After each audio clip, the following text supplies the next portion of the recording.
ہم مینا میں جا کے بیٹھے, جو دوبارہ سنا دوں بہت تپا ہوا ہوں, اس لیے ہمیں تو حج پہ اللہ نے قبول کیا تو 10 گنا زیادہ ثواب ملے گا. مینا میں ہم بیٹھے ہیں, دروازہ کھلا, مفتی صاحب ہیں, لوگوں کو پتہ چل گیا نا, دروازہ بند کر دیا. اندر جو ہمارے لوگ بیٹھے ہوئے انہوں نے کہا نہیں ہے, دروازہ بند. اندر سے اس میں کنڈی تو ہوتی نہیں, کیونکہ وہ تو چند دن کے خیمے ہوتے ہیں نا. پھر دروازہ کھلا, مفتی صاحب ہیں, نہیں ہے جی, دروازہ بند. تیسرا بندہ آیا, مفتی صاحب ہیں. اب جو اندر لوگ تھے وہ تپنا شروع ہو گئے.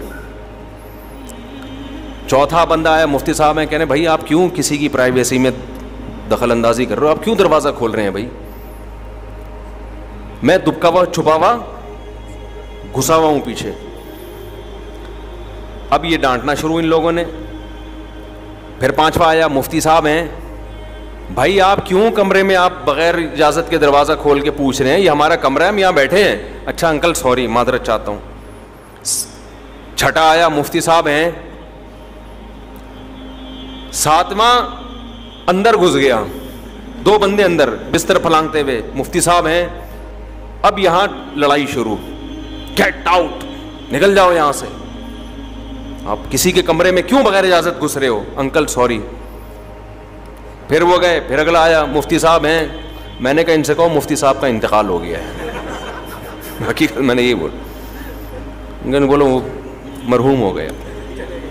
میں نے کہا اس کے بغیر نہیں ہوگا. انہوں نے کہا کیا کہہ رہے ہیں, انتقال ہو گیا. میں نے کہا انتقال کا مطلب شفٹ, یہ تھوڑی کہ دنیا سے چلے گئے. تو پھر میں کمرے سے نکل کے کہیں اور چلا گیا. لوگ آٹو پہ آئے ہوئے تھے نا, اطلاع تو مل گئی تھی کمرہ نمبر 107 میں. پھر آ رہے ہیں, مفتی صاحب ہیں. پھر اگلا آ رہا ہے, مفتی صاحب ہیں. اچھا شروع میں تو وہ گروپ کے ساتھی مجھ سے بڑے خوش تھے کہ ہم بڑے خوش قسمت ہیں, آپ ہمارے ساتھ ہیں. اس کے بعد تو ان کے جذبات تھے نا, مجھے لگ رہا تھا کہ خدا کے لیے آپ, اب تو ان کو یہ تھا کہ جائیں گے بھی تو یہ سلسلہ چلتا رہے گا. خبر پھیل گئی تھی.